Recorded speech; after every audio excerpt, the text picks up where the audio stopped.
একটা গুরুত্বপূর্ণ বিষয় আজকে আপনাদের সামনে উপস্থাপন করব, যা হয়তো অনেকে চিন্তা করছেন, বলেন নাই বা এটা কারো চিন্তায় আসে নাই। আমাদের বাংলাদেশে কেন্দ্রীয় মসজিদ ব্যতীত প্রত্যেকটা বাজারে একটা করে জামে মসজিদ আছে। উত্তরা বিভিন্ন সেক্টরে, গুলশান বনানী বিভিন্ন সেক্টরে, মিরপুর বিভিন্ন সেক্টরে যে মসজিদগুলা 3তলা 4তলা 5তলা হয়ে রয়েছে, সেই জায়গা থেকে লক্ষ লক্ষ টাকা মাসে ইনকাম হইতেছে।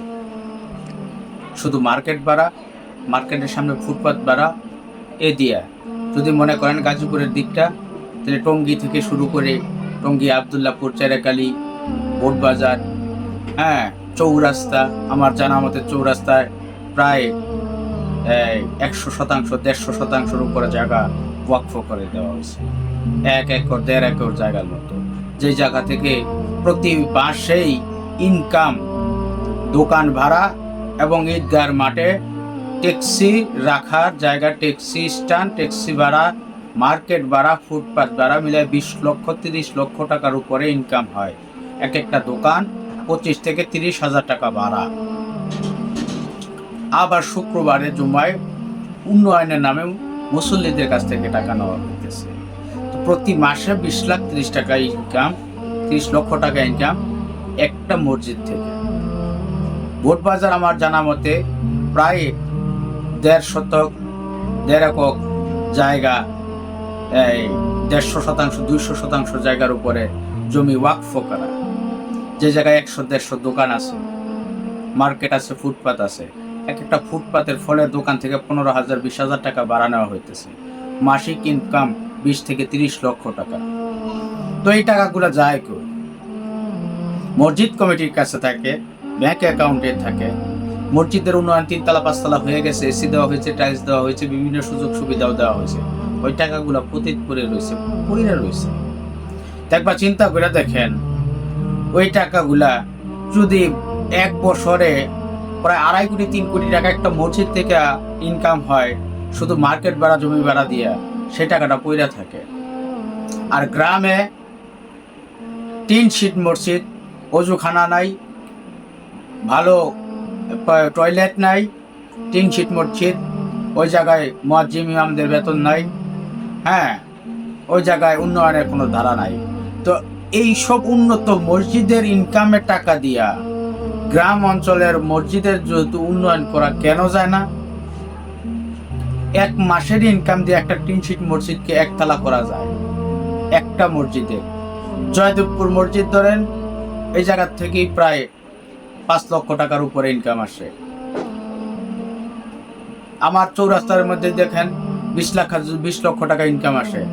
তো মিরপুর বনানী, এই মিরপুর 1 থেকে 16 নম্বর পর্যন্ত উত্তরা বিভিন্ন সেক্টরে যত মসজিদের ইনকাম, আবার বিভিন্ন ডিস্ট্রিক্টের প্রত্যেকটা কেন্দ্রীয় মসজিদের যত উন্নয়নমূলক মসজিদ আছে, যেগুলো কাজ নাই, মাসে ইনকাম হচ্ছে লক্ষ লক্ষ টাকা। তো সেই টাকা থেকে কেন গ্রামের মসজিদের উন্নয়ন করা হয় না? আমি মসজিদের সভাপতি, সবাইকে নিয়ে গ্রামে টিনশিট মসজিদের উন্নয়ন করি, কেন ওই টাকা ব্যাংকে পড়ে থাকবে? তারপর দেখা যায় বছর শেষে কমিটিরা টাকাগুলো আত্মসাৎ করতেছে। নেল টাকা যায় কই? এমন তো না 5তলা ব্যাংকে 10তলা করতেছে মসজিদ, এমন তো না হীরা খচিত মসজিদ তৈরি করতেছে, বছরকে বছর তা মাসকে মাস ইনকাম হইতেছে। কিন্তু তার পাশেই একটা টিনশিট মসজিদ আছে, সেই টিনশিট মসজিদে 5 লক্ষ 10 লক্ষ টাকা দিলেই একতলা মসজিদ হয়ে যেতেছে, মানুষ সুন্দরভাবে নামাজ পড়তে পারতেছে। এই ব্যাপারে আমরা কেউ কথা বলি না। হুজুর, আলেম, মুফতি, মুহাদ্দিস কেউ কথা বলি না। ওয়াজ আর মাহফিলেও কথা বলি না যে এই মসজিদের ইনকাম থেকে একটা নর্মাল টিনশিট মসজিদের, বেড়ার মসজিদের উন্নয়ন করলে বাংলাদেশের সমস্ত মসজিদ, আমি মনে করি 3 মাসের ভিতরে একতলা কমপ্লিট হয়ে যাবে। বাংলাদেশের সমস্ত মসজিদ 1 বছরের ভিতরে এসি ফিট করা হয়ে যাবে। এই ব্যাপারটা আমি হয়তো গোছায়া বলতে পারলাম না, আমার চিন্তার দিকে আমি আপনাদের ভাষায় বুঝাইতে পারলাম না। মসজিদের ইনকামগুলো অযথা ব্যাংকে পড়ে রয়েছে, এক পর্যায়ে তার কোনো হিসাব পাওয়া যায় না। প্রতিটা মসজিদে এইরকম গরমিল আছে, সুচিন্তাধারার লোক নাই।